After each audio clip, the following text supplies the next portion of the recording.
At dahil halos lahat tayo marunong ng gumawa ng chili oil, gagawa naman tayo ngayon ng Indonesian chili oil or ang sambag. Sambal pala. Naintriga lang talaga ako dito kasi mukhang masarap talaga siya.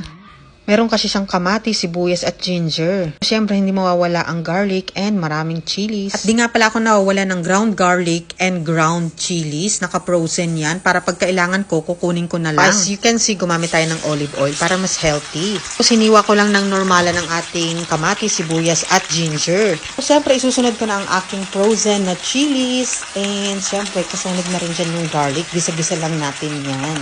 Kung makikita nyo, buo-buo pang ating mga kamatis at sibuyas.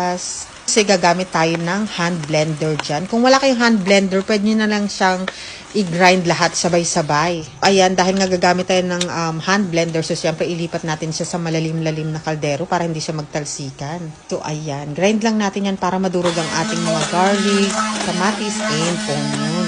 Siyempre para maging puree talaga.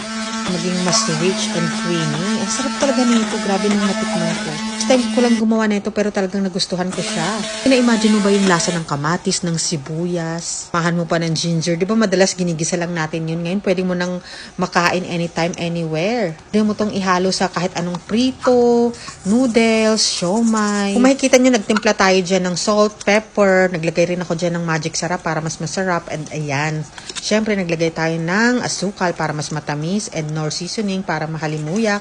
At siyempre, suka para ating preservative. Siyempre, para mas tumagal siya.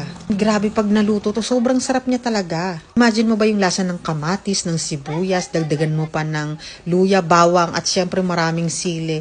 Grabe, pwede mo na siyang iulam. Perfect to ilagay sa lahat ng klase ng pagkain kung mahilig ka lang sa maanghang. Kaya bet mo rin, alam mo na yan.